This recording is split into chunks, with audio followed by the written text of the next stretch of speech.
वालेकुम, welcome to my YouTube channel. आज हम चैप्टर 6 रिवाइज़ करेंगे जो कि प्रोकैरियोट्स के बारे में है, यानी कि किंगडम मोनेरा। अच्छा, अब जो प्रोकैरियोटिक ऑर्गेनिजम्स हैं ना, इनमें होता है प्रोकैरियोटिक सेल। प्रोकैरियोट्स का वर्ड जो है ये ग्रीक लैंग्वेज का है। प्रो का मतलब होता है बिफोर और कैरियोटिक का मतलब जो है वो यूज़ किया जाता है न्यूक्लियस के लिए। अब इसमें आते हैं बैक्टीरिया। बैक्टीरिया होते हैं 2 टाइप्स के, you bacteria, archaeo bacteria. You bacteria indicate कर रहा है कि ये ट्रू बैक्टीरिया है और आर्कियो बैक्टीरिया जो हैं ये एंशिएंट बैक्टीरिया हैं। सबसे पहले बैक्टीरिया डिस्कवर किसने किए थे? एंटोनी वैन लीवनहुक ने, जिसने 1673 में माइक्रोस्कोप के थ्रू इनको देखा था और उसने इनको कहा था एनिमल क्लूज़। इसने सबसे पहले ऑब्जर्व किया था इनको रेन वाटर में, उसके बाद इनको कंफर्म किया था स्लाइवा और विनीगर में। लुईस पास्चर ने फर्दर कंफर्मेशन दी थी और इस लुईस पास्चर ने क्या किया था, वैक्सीन्स डेवलप की थी एंथ्रॉक्स के लिए, कॉलरा के लिए और उसके बाद रेबीज़ के लिए। और लुईस पास्चर ने कहा था कि जो माइक्रो ऑर्गेनिजम्स हैं ना वो डिजीज़ काज करते हैं और इसके अलावा इसने पास्चराइजेशन तकनीक दी थी फूड प्रिजर्वेशन के लिए। नेक्स्ट रॉबर्ट कोच ने क्या किया था, उसने जर्म थ्योरी ऑफ डिजीज़ जो है वो प्रपोज की थी। इसके अलावा इसे शीप ब्लड से बैक्टीरिया आइसोलेट किए थे, टीबी और कॉलरा के बैक्टीरिया को आइडेंटिफाई किया था इसने। अब जर्म थ्योरी के 4 पॉइंट्स थे कि ऑर्गेनिजम्स जो है ना, माइक्रो ऑर्गेनिजम्स, ये एसोसिएट होते हैं किसी डिजीज़ के साथ और माइक्रो ऑर्गेनिजम्स को हम ना ग्रो कर सकते हैं प्योर कल्चर में। और अगर हम प्योर कल्चर में ग्रो किए गए माइक्रो ऑर्गेनिजम्स को किसी हेल्दी एनिमल को इन्फेक्ट करें तो वो जो है डिजीज़ ले लेगा और इन्फेक्टेड एनिमल जो है ना उससे हम जो माइक्रो ऑर्गेनिज्म है हमारा उसको रिकवर भी कर सकते हैं। नेक्स्ट है अक्रेस ऑफ बैक्टीरिया। बैक्टीरिया हर जगह प्रेजेंट होते हैं, ठीक है। इनका नंबर और काइंड डिपेंड करता है कि वो किस एरिया में प्रेजेंट हैं और वहाँ की इन्वायरमेंटल कंडीशंस क्या हैं। बैक्टीरिया के साइज़ की बात करें तो 0.1 से 600 माइक्रोमीटर। स्मॉलेस्ट जो बैक्टीरिया है ना वो माइकोप्लाज्मा है, जिसमें सेल वॉल भी नहीं होती और ये 200 नैनोमीटर है, जो कि लार्जेस्ट वायरस के साइज़ के बराबर है। कोलाई का 1.5 से 6 माइक्रोमीटर होता है। स्टेफेलोकोकस और स्ट्रेप्टोकोकस का 0.75 से 1.25 माइक्रोमीटर। देन अगर हम बैक्टीरिया के साइज़ की बात करें तो इसमें ना शेप की बात करें तो 3 टाइप्स आती हैं।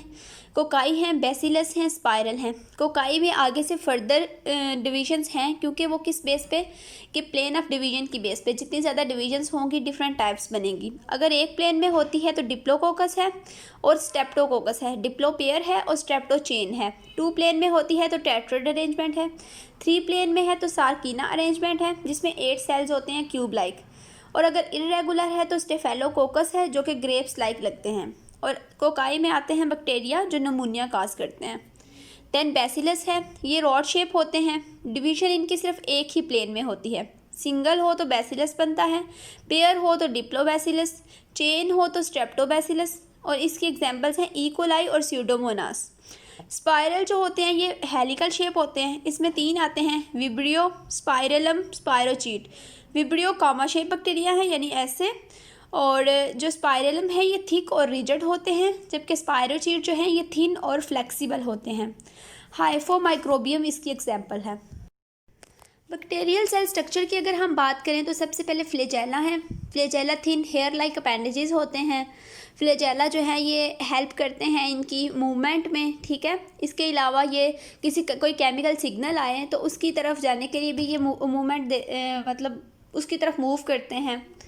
अब कहाँ से बाहर आते हैं? सेल वॉल से। बेसिकली ओरिजिनेट कहाँ से होते हैं? बेसल बॉडी से। प्रोटीन इनमें कौन सी होती है? फ्लैजिलन। बैक्टीरियल क्लासिफिकेशन जो है ना वो किसकी बेस पे होती है? फ्लैजेला की बेस पे, ठीक है। फ्लैजेला का नंबर कितना है, फ्लैजेला का पैटर्न ऑफ अरेंजमेंट कितना है और फ्लैजेला प्रेजेंट है कि नहीं है। 4 टाइप्स हैं। ए ट्राइकस, ए का पता है आपको विदाउट होता है, किसी वर्ड के स्टार्ट से पहले आ जाए तो इसका मतलब ये इसमें फ्लैजेला नहीं है। लोफो का ट्राइकस का मतलब है कि एक साइड पे टफ फ्लैजेला है, यानी ढेर सारे फ्लैजेला एक साइड पे प्रेजेंट हैं। पेरी ट्राइकस का मतलब ये है कि पूरे बैक्टीरिया को सराउंड कर रहे हैं फ्लैजेला। एम्फी ट्राइकस का मतलब ये है कि दोनों एंड्स पे प्रेजेंट हैं। नेक्स्ट है पिलाई। पिलाई का जो है ना ये सिर्फ ग्राम नेगेटिव बैक्टीरिया में प्रेजेंट होता है। ये हॉलो हैं, फिलामेंटस हैं, हेलिकल बॉडीज़ हैं, कॉन्जुगेशन में इन्वॉल्व होती हैं और इसके अलावा अटैचमेंट में, यानी इसके दो फंक्शन हैं, conjugation and attachment. Next cell envelope है। सेल इन्वेलप बनी होती है 3 चीज़ों से, कैप्सूल है, स्लाइम है, सेल वॉल है। सबसे पहले कैप्सूल। कैप्सूल जो है ना, ये सब बैक्टीरिया में प्रेजेंट नहीं होता। रिपीटिंग यूनिट्स होते हैं पॉलीसेकेराइड के और प्रोटीन के। टाइटली बाइंड होता है सेल के साथ, थिक होता है और गमी नेचर का होता है, ठीक है। और बैक्टीरिया के आउटसाइड को ना एक स्टिकी सा आउटलुक दे देता है और इसी वजह से बैक्टीरिया कॉलोनीज एक दूसरे से अटैच भी हो जाती हैं। स्लाइम जो है लूज कनेक्टिव शीट है, लूज सॉल्युबल शील्ड मैक्रोमोलिक्यूल से बनी होती है। स्लाइम जो है ये पैथोजेनिसिटी इंक्रीज करती है और रेजिस्टेंट प्रोवाइड करती है, प्रोटेक्शन देती है बैक्टीरिया को होस्ट एंजाइम्स के अगेंस्ट। नेक्स्ट है सेल वॉल। सेल वॉल जो होती है रिजिड होती है और शेप डिटरमाइन करती है, ठीक है। इसके अलावा ये ऑस्मोटिक लाइसिस से प्रिवेंट करती है सेल को। नेक्स्ट जो है ना, ये एब्सेंट है माइकोप्लाज्मा में। मैंने आपको पहले बताया, ग्राम स्टेनिंग की थी, ग्राम एक साइंटिस्ट है, उसने ग्राम स्टेनिंग की थी। उसके मुताबिक बैक्टीरिया जो हैं वो 2 तरह के होते हैं, gram positive and gram negative. Positive वो होते हैं जिन्होंने प्राइमरी डाई रिटेन की थी और पर्पल कलर के होते हैं। नेगेटिव जो है उन्होंने सेकेंडरी डाई रिटेन की थी और पिंक कलर के होते हैं। अब इनकी सेल वॉल ज़रा डिफरेंट है। सेल वॉल में हमने 5 चीज़ें स्टडी करनी है। मेजर लेयर्स का number, overall thickness, outer membrane, periplasmic space और परमिबिलिटी। जो ग्राम पॉजिटिव है ना जो ग्राम पॉजिटिव है उसमें पेप्टिडोग्लाइकन 50% है, टाइकोइक एसिड है, लिपोटाइकोइक एसिड है, देन लिपिड्स हैं। लिपोपॉलीसेकेराइड है। ग्राम नेगेटिव में लिपोप्रोटीन्स है, पेप्टिडोग्लाइकन है, 11 से 12% लिपिड्स हैं। ओवरऑल थिकनेस की बात करें तो ग्राम नेगेटिव बैक्टीरिया जो हैं वो कम थिक हैं क्योंकि उनकी थिकनेस 8 से 11 माइक्रोमीटर है, जबकि ग्राम पॉजिटिव की 20 से 80 माइक्रोमीटर। आउटर मेम्ब्रेन नहीं होती ग्राम पॉजिटिव में, ग्राम नेगेटिव में होती है। ग्राम पॉजिटिव में पेरीप्लाज्मिक स्पेस थोड़ी सी है, कुछ बैक्टीरिया में होती है, ग्राम नेगेटिव में सब में होती है। परमिबिलिटी ग्राम पॉजिटिव की ज़्यादा है, ग्राम नेगेटिव की कम है। उसके अलावा ये पेप्टिडोग्लाइकन की हमने बात की। पेप्टिडोग्लाइकन जो है ना, ये ग्लाइकोन चेन्स होती हैं, ठीक है, जो क्रॉस लिंक्ड होती हैं पेप्टाइड फ्रेगमेंट्स के साथ। और इसके अलावा सेल वॉल में शुगर है, लिपोप्रोटीन्स हैं, पॉलीसेकेराइड हैं, यानी एसिड वगैरह भी आपस में इसके साथ लिंक्ड है। नेक्स्ट अगर हम बात करें तो नेक्स्ट है सेल मेम्ब्रेन। थिन फ्लेक्सिबल होती है, कवर करती है साइटोप्लाज्म को। इसको कोई डैमेज आ जाए तो ऑर्गेनिज्म जो है उसकी डेथ हो जाती है। ये यूकैरियोट से डिफरेंट होती है क्योंकि इसमें स्टीरोल यानी स्टीराइड्स नहीं होते, जो कोलेस्ट्रॉल है प्लाज्मा मेम्ब्रेन में यूकैरियोट्स की। ट्रांसपोर्ट में इन्वॉल्व होती है। इसके अलावा रिस्पिरेटरी मेटाबॉलिज्म के एंजाइम्स होते हैं इस पर। साइटोप्लाज्मिक मैट्रिक्स है। इसमें कोई मेम्ब्रेन बाउंड ऑर्गेनेल्स नहीं होते क्योंकि ये प्रोकैरियोटिक है। और इसमें साइटोस्केलेटन भी नहीं है, जेल लाइक है, ठीक है। इसमें क्रोमेटन है, न्यूक्लियोसोम्स हैं, मीजोसोम्स हैं और ग्रेन्यूल्स हैं। नेक्स्ट है न्यूक्लियाइड। न्यूक्लियाइड इसको इसलिए कहा गया है क्योंकि इसमें डिस्टिंक्ट क्रोमोसोम्स और न्यूक्लियर मेम्ब्रेन नहीं है। डीएनए सेंटर में है और डीएनए जो है सर्कुलर डबल स्ट्रैंडेड है और इरेगुलर शेप में होता है, जिसकी वजह से हम इसको न्यूक्लियाइड कहते हैं। Chromatin body long DNA molecule होता है जो कॉइल होके ना फिट हो जाता है सिंगल क्रोमोसोम में, यानी इसमें सिर्फ एक क्रोमोसोम है, सिंगल क्रोमोसोम। देन है प्लाज्मिड्स। प्लाज्मिड्स जो है ये एक्स्ट्रा डीएनए मॉलिक्यूल्स है जो इसमें प्रेजेंट होते हैं। ये सेल्फ रेप्लिकेटिंग ऑर्गेनेली हैं, ग्रोथ के लिए नहीं चाहिए होते, बल्कि ये रेजिस्टेंट प्रोवाइड करते हैं ड्रग्स के अगेंस्ट, हैवी मेटल के अगेंस्ट, और इसके अलावा इनमें होती हैं इंसेक्ट रेजिस्टेंस जीन्स। राइबोसोम्स में क्या होता है, ये 2 चीज़ों से बने होते हैं, आरएनए और प्रोटीन से। 70s होते हैं और लूजली अटैच हैं प्लाज्मा मेम्ब्रेन के साथ। इसके राइबोसोम्स कहाँ पे अटैच हैं? प्लाज्मा मेम्ब्रेन के साथ। उसके बाद मीजोसोम्स हैं। मीजोसोम्स क्या होते हैं कि जो सेल मेम्ब्रेन है ना वो इनर साइड से इन्वेजिनेट हो जाती है, ठीक है, साइटोप्लाज्मिक साइड से, और मीजोसोम्स बना देती है। मीजोसोम्स वेजिकल की फॉर्म में होते हैं, टिब्यूल्स की फॉर्म में होते हैं या लैमिला की फॉर्म में होते हैं। फंक्शन इसके क्या है? सेल डिवीजन और रेप्लिकेशन में इन्वॉल्व होते हैं, एक्स्ट्रा सेलुलर एंजाइम्स की ट्रांसपोर्ट में इन्वॉल्व होते हैं। इसके अलावा रिस्पिरेटरी एंजाइम्स होते हैं इनमें। नेक्स्ट है ग्रेन्यूल एंड स्टोरेज बॉडीज़। ये ऐसे इन्वायरमेंट में रहते हैं जहाँ पे स्कैंटी ऑफ न्यूट्रिएंट्स हैं, यानी कि न्यूट्रिएंट्स बहुत कम है, इसलिए ये न्यूट्रिएंट्स स्टोर कर लेते हैं। Glycogen, sulphur, fats, phosphorus, waste material जो है वो ये स्टोर करते हैं, एसिटिक एसिड वगैरह होता है और अल्कोहल है। स्पोर्स दो तरह के होते हैं, एक्सोस्पोर्स, एंडोस्पोर्स। एक्सो वो आपको पता है वेजिटेटिव सेल की आउटसाइड पे होंगे, एंडो जो है वो within the vegetative cell होंगे। मेटाबॉलिकली डोरमेंट होते हैं, जर्मिनेट कर जाते हैं फेवरेबल कंडीशंस में।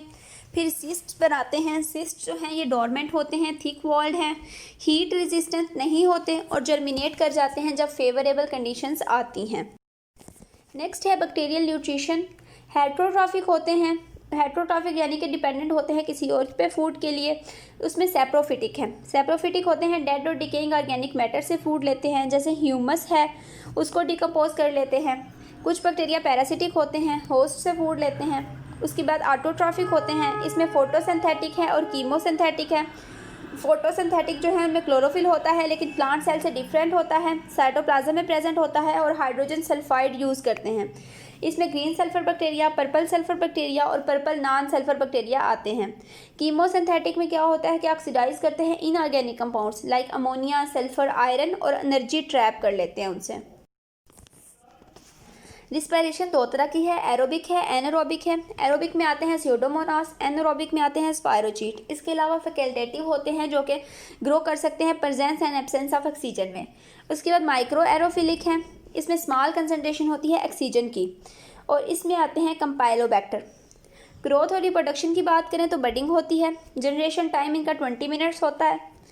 उसके बाद फेजेस ऑफ ग्रोथ जो हैं 4 हैं, lag phase, log phase, stationary phase, death phase. Log phase में क्या होता है, बैक्टीरिया खुद को रेडी करता है डिवीजन के लिए, लैग में सॉरी। उसके बाद लॉग फेज में क्या होता है, एक्सपोनेंशियल रेट पे डिवीजन ग्रोथ होती है।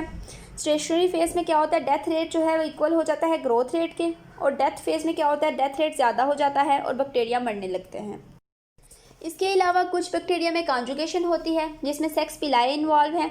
जेनेटिक मटीरियल जो है ये डोनर से रिसिपिएंट में जाता है, जेनेटिक रिकम्बिनेशंस बनते हैं। उसके बाद बैक्टीरिया कंट्रोल कैसे होते हैं, 3 मेथड से, फिजिकल है, केमिकल है, इम्यूनाइजेशन एंड वैक्सीनेशन है।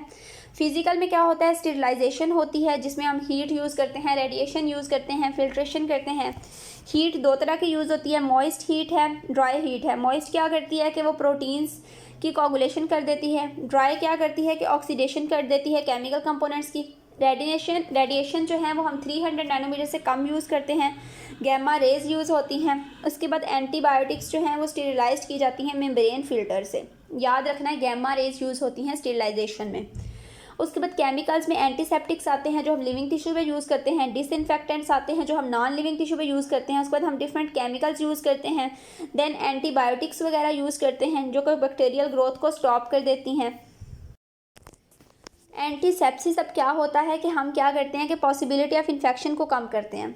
1880 में क्या हुआ था कि पास्टर जो है ना उसने आइडेंटिफाई किया था बैक्टीरिया कॉलेरा के लिए। उसने उसको प्योर कल्चर में ग्रो किया। फिर क्या हुआ कि उसने ना एज ए ट्रायल किसी को इंजेक्ट किया लेकिन उसमें डिजीज़ डेवलप नहीं हुई। फिर उसको पता लगा कि उसने गलती से जो पुराना मटेरियल बढ़ा हुआ था उसको इंजेक्ट कर दिया। ठीक है, अब इम्यूनाइजेशन हो जाती है जब बैक्टीरिया का कल्चर जो है वो पुराना हो जाता है। इसी बेस पे हमने वैक्सीनेशन की, रेबीज़ की वैक्सीनेशन पास्टर ने डेवलप की। एंटीबायोटिक्स का अगर हम मिसयूज़ करें तो ये मतलब एलर्जिक रिएक्शंस वगैरह हो सकते हैं। पेनिसिलिन एलर्जिक रिएक्शंस देती है। स्ट्रेप्टोमाइसिन जो है ये डेफनेस काज करती है। टेट्रासाइक्लिन जो है डिसकलोरेशन ऑफ टीथ काज करती है। देन लास्ट टॉपिक है साइनोबैक्टीरिया। ब्लू ग्रीन एल्जी हैं, फोटोसिंथेटिक बैक्टीरिया हैं, ट्रू प्रोकैरियोट्स होते हैं, साइज़ 1 से 10 माइक्रोमीटर है, यूनिसेलुलर हैं, कॉलोनीज की फॉर्म में रहते हैं। कुछ जो हैं वो फिलामेंट्स की फॉर्म में रहते हैं जिन्हें हम ट्राइकोम्स कहते हैं। ग्राम नेगेटिव सेल वॉल होती है, फ्लैजेला नहीं होता। गैस वेजिकल्स यूज़ करते हैं वाटर में मूव करने के लिए। ग्लाइडिंग मोटालिटी होती है। फोटोसिंथेटिक सिस्टम इनमें 2 होता है, फोटो सिस्टम, और क्लोरोफिल ए होता है। इसके अलावा इनमें फाइकोबिलियन होते हैं, कुछ एसेसरी पिगमेंट्स होते हैं, फाइकोबिलिसोम्स में प्रेजेंट होते हैं। अच्छा, इसके अलावा इनमें फोटोसिंथेटिक पिगमेंट्स वगैरह कहाँ पे होते हैं, थाइलाकॉइड मेम्ब्रेन में हैं, फाइकोबिलिसोम्स के साथ लिंक्ड हैं, फाइकोसाइनिन प्रोमिनेंट होता है। रिजर्व फूड जो है ग्लाइकोजन है, प्रोड्यूस कैसे करते हैं, बाइनरी फिशन और फ्रेगमेंटेशन से।